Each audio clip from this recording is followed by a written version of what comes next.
కాకినాడ జిల్లా గోపాలపురం గ్రామంలో న్యాయవాదిపై దాడి కలకలం రేపింది. తండ్రి నుంచి సంక్రమించిన 12 సెంట్ల స్థలంలో న్యాయవాది మరిడయ్యను ఇల్లు నిర్మించుకున్నాడు. స్థలాన్ని కబ్జా చేసేందుకు టీడీపీ నేతలు యత్నించగా న్యాయస్థానాన్ని ఆశ్రయించగా మరిడయ్యకైతే అనుకూలంగా కోర్టు ఉత్తర్వులు జారీ చేసింది. కోర్టు ఆదేశాలకు లెక్క చేయకుండా జేసీబీలతో ఇంటిని కూల్చేశారు. మరిడయ్య ఆవేదన వ్యక్తం చేశారు. మేడ్చల్ జిల్లా సామీర్పేట్ మండలం కేంద్రంలోని ఫ్రెండ్స్ కాలనీలో హైడ్రా కూల్చివేతలు చేపట్టింది.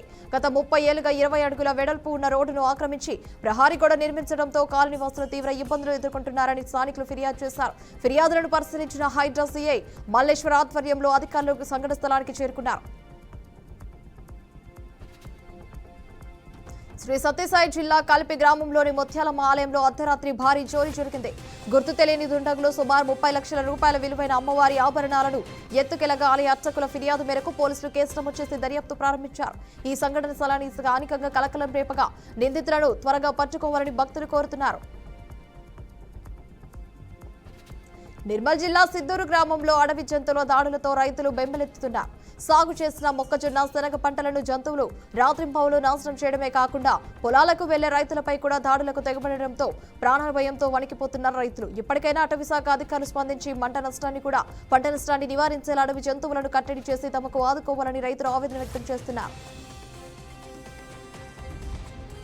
భద్రాద్రి కొత్తగూడెం జిల్లా ఇల్లందు మున్సిపల్ ఎన్నికల ప్రచారంలో భాగంగా ఎమ్మెల్యే కోరం కనకయ్య వినూత్నంగా ఓటర్లను ఆకట్టుకున్నారు. పట్టణంలో ప్రచారం నిర్వహిస్తూ స్వయంగా డోలు వాయించడమే కాకుండా ఓ వార్డులోని గారెల బండి వద్ద గారెలు వేస్తూ సందడి చేసి కాంగ్రెస్ పార్టీ మద్దతు ఇచ్చే అభ్యర్థులను అత్యధిక మెజార్టీతో గెలిపించాలని కోరారు.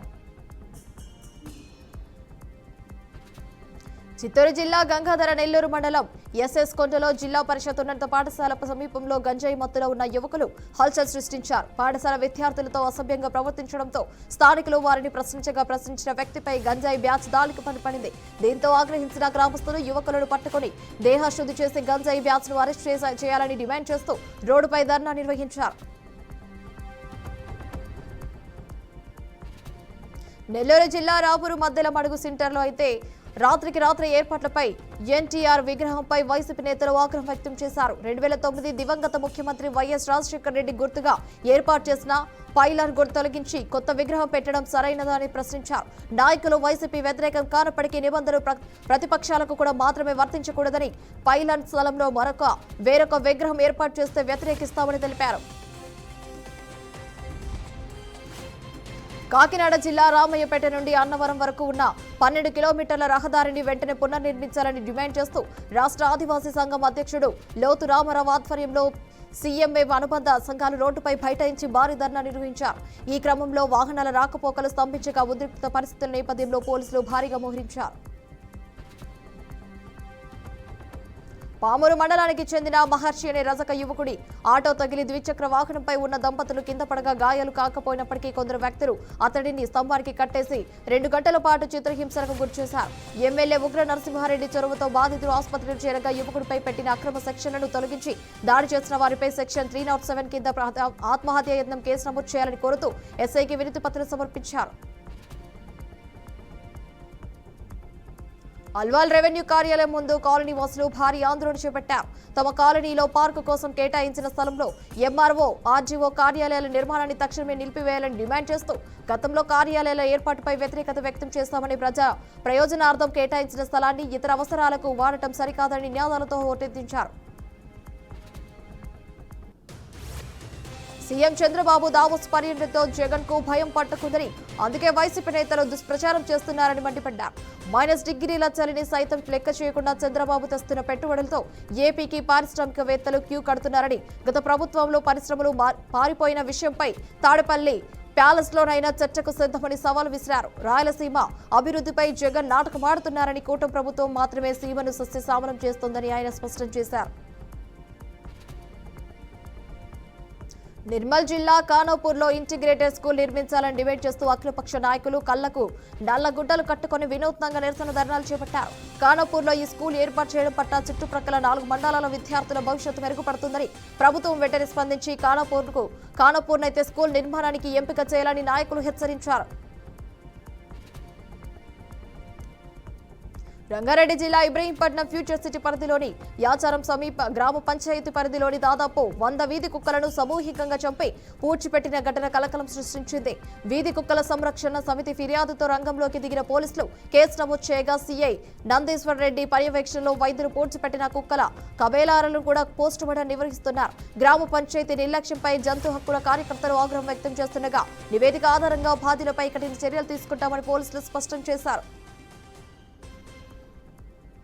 Hyderabad Rayadurgam telecom Nagar survey number 91లో హైడ్రా అధికారులు భారీ పోలీస్ బందోబస్తు మధ్యనైతే కూల్చివేతలు చేపట్టారు. సుమారు 2000 గజాల పార్కు స్థలాన్ని ఆక్రమించి అక్రమంగా నిర్మించిన గుడిసెలను అయితే స్థానికుల ఫిర్యాదు మేరకు అధికారులు తొలగించారు. తాము గత 30 ఏళ్లుగా ఇక్కడ నివసిస్తున్నామని బాధితులు ఆవేదన వ్యక్తం చేయగా ప్రభుత్వ స్థలాల పరిరక్షణలో భాగంగానే ఈ ఆక్రమణలైతే తొలగించినట్టు అధికారులు స్పష్టం చేశారు. వికారాబాద్ జిల్లా పరిగి మున్సిపల్ పరిధిలోని మల్లెమోహన్ గూడ రోడ్డులో అయితే ప్రభుత్వం ₹1,00,000 వెచ్చించి హరితహారం కింద పెంచిన చెట్లను విద్యుత్ స్తంభాలకు అడ్డంగా ఉన్నాయని నెపంతో ఓ కాంట్రాక్టర్ జేసీబీతో అమాంతం తొలగించడంపై తీవ్ర విమర్శలు వెల్లువెత్తుతున్నాయి. కిలోమీటర్ మేర పచ్చగా పెరిగిన చెట్లను నిర్దాక్ష్యంగానైతే కూల్చివేయడంపై ప్రకృతి ప్రేమికులు ఆగ్రహం వ్యక్తం చేస్తూ ప్రభుత్వ ఖజానాను గండికొట్టిన సదరు కాంట్రాక్టర్ పై కఠిన చర్యలు తీసుకోవాలని, చెట్ల పెంపకానికి అయినా కూడా ఖర్చులు కూడా విధించాలని డిమాండ్ చేస్తున్నారు.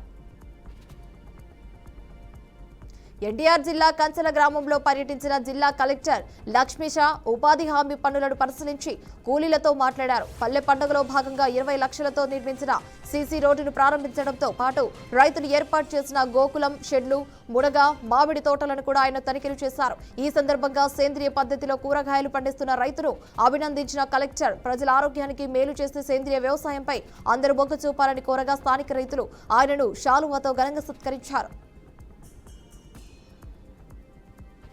బొత్స మాటలకు అర్థం లేదని, సంబంధం లేని విషయాలను ముడిపెడుతూ ఆయన పాత పద్ధతుల్లోనే మాట్లాడుతున్నారని కళా వెంకట్రావు విమర్శించారు. ఉపాధి హామీ పథకంలో వేలిముద్రలతో అవినీతి జరుగుతోందన్న బొత్స ఆరోపణలైతే కొట్టిపారేస్తూ గతంలో ఫీల్డ్ అసిస్టెంట్లను నియమించిందని మీరేనని, ప్రస్తుతం డబ్బులు నేరుగా కూలీల ఖాతాల్లోకి జమ అవుతున్నాయని స్పష్టం చేశారు. అబద్దాలతో ఇతరులపై నిందలు వేయడం మానుకోవాలని హితవు పలికారు. రాష్ట్ర మంత్రి నారా లోకేష్ బాబు జన్మదిన సందర్భంగా అన్నమయ్య జిల్లా రాయచోటిలోని తన కార్యాలయం వద్ద రాష్ట్రంలోని ఎక్కడ లేని విధంగా మెగా బ్లడ్ క్యాంపు నిర్వహిస్తున్నామని, రక్తదానానికి మించిన సేవ లేదని ముఖ్యంగా మంత్రి మండిపల్లి రాంప్రసాద్ రెడ్డి అన్నారు. తెలుగుదేశం పార్టీ సేవ దృక్పథాన్ని చాటి చెప్పేలా రేపు జరిగే ఈ కార్యక్రమంలో భాగంగా పార్టీ నాయకులు, కార్యకర్తలు మరియు అభిమానులు పెద్ద ఎత్తున పాల్గొని విజయవంతం చేయాలని ఆయన పిలుపునిచ్చారు. విజయనగరం జిల్లా గంట్యాడ మండలం రాణివలస నుండి రామవరపు వరకు 1.5 కోట్లతో చేపట్టనున్న బీటీ రోడ్డు పనులకైతే రాష్ట్ర మంత్రి కొండపల్లి శ్రీనివాస్ శంకుస్థాపన చేశారు. గత ప్రభుత్వ నిర్లక్ష్యం వల్ల దెబ్బతిన్న గ్రామీణ మౌలిక వసతులను మెరుగుపరచడమే కూటమి ప్రభుత్వ లక్ష్యమని ముఖ్యమంత్రి చంద్రబాబు నాయుడు సారథ్యంలో రాష్ట్ర వ్యాప్తంగా సీసీ రోడ్లు, డ్రైనేజ్ పనులకు ప్రాధాన్యతనిస్తూ ఆరోగ్య ఆనంద ఆంధ్రప్రదేశ్ నిర్మాణానికి కృషి చేస్తున్నామని స్పష్టం చేశారు. అల్లూరి సీతారామరాజు జిల్లా ఎటపాక మండలం చోడవరం శివారులో 2 బైకులు అయితే ఎదురెదురుగా ఢీకొన్న ప్రమాదంలో 4 వ్యక్తులు తీవ్రంగా గాయపడ్డారు. స్థానిక వాహనదారులు వెంటనే స్పందించి అంబులెన్స్ కు సమాచారం అందించగా క్షతగాత్రులు మెరుగైన వైద్యం కూడా కోసం భద్రాచలం ఏరియా ఆసుపత్రికి తరలించారు. ఈ ఘటనపై మరిన్ని వివరాలు తెలియాల్సి ఉంది.